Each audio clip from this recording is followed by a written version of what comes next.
7 Kauno dienų pokalbyje portalo Kas vyksta Kaune vyredaktorius Vaidas Pilkauskas apie auksinį sandėrį Kaune.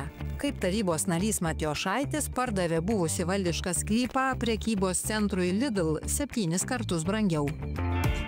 Lietuvoje korupcinių schemų viešinimo metas atėjo eilė ir Kaunui. Ar po Kas vyksta Kaune publikacijų šiandien Kauno meras miega ramiai.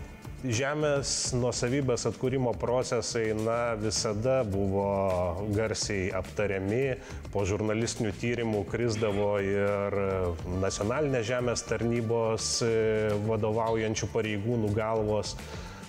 Tiesiog tas žemės atkūrimo procesas, bent jau jame tiesiogiai nedalyvavus, o tiesiog bandant susipažinti per dokumentus, mįslingai atrodo. Sunku suvokti, kaip įmanoma atkurti žemės sklypą ten, kur jo labai reikia verslui ir jis būna prijungiamas prie bendro sandorio, būtent šiuo mūsų minimu atveju, tai prie autokaustos akcininkų įmonės sandorio, ir tiesiog po to už mums protų nesuvokiamas kainas parduodamas. Ten yra tokia viena ypatybė, kad tie atkūrimai dažnai vyksta jau po žmonių mirties.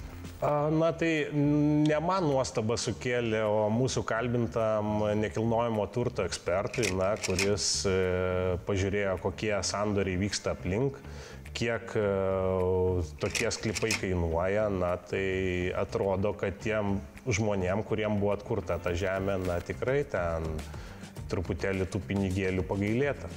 Ar tiesa, kad Kauno savivaldybėje jau senai nebevyksta atviros spaudos konferencijos žiniasklaidai?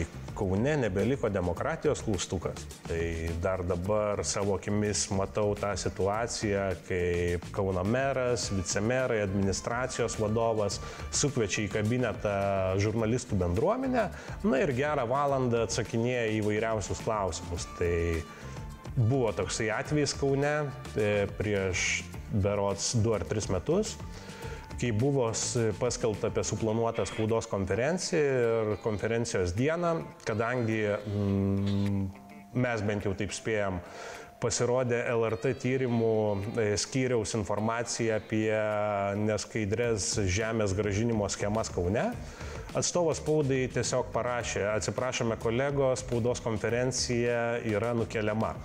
Tai vakar būtent su kolegom žurnalistais dar irgi prisimenėm šitą temą ir sakom, tai kada jau ta vyks nukelta spaudos konferencija. Iš tikrųjų, merą galima pakalbinti, tarkim, per kažkokius oficialius renginius, pristatymus, atidarimus. Tokia, sakykime, labai nedemokratiška kryptis ten matoma, kad jeigu jau žurnalistas užduoda kažkokį ne su ta konferencija susijusių klausimą, iš karto pribėga atstovas spaudai ir sako, čia ne ta tema, mes nepasiruošę kalbėti ir panašiai. Man tenka daug stebėti savivaldybės komitetų posėdžių. Ir ten būna tikrai liūdna, nes, sakykime, komitetuose dauguma yra vieningo Kauno narių. Tai vienas toks pastebėjimas, kad nei vienas pozicijos atstovas nekelia nei vieno jokio klausimo. Jie tiesiog kelia tas rankas, pritariu. Ir jeigu ten jau kažkokius klausimus bando iškelti, tai jo pozicijos nariai, bet būtent jie ten yra mažuma ir visi tie komitetuose svarstomi klausimai yra tiesiog, kaip sakyti, dėl įstatymo. Jie turi būti pristatyti politikam, bet, sakykime, nėra beveik niekada atsižvelgiama nei į siūlymus, nei į pastabas ir panašiai. Tas yra iš tikrųjų liūdna.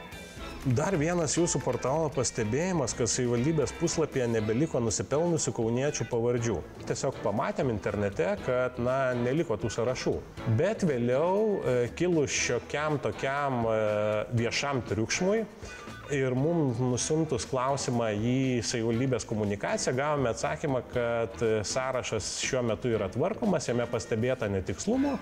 Man truputėlį yra keistas dalykas, kai apdovanojimai yra teikiami įmonėms, kurios, būtent paminėsiu Autokaustą ir jos vadovą, ar jos ten projektų vadovą, kad būtent įmonė, kuri teikia paslaugas, kurios yra nuperkamos viešo, reiškia, tuo konkurso būdu.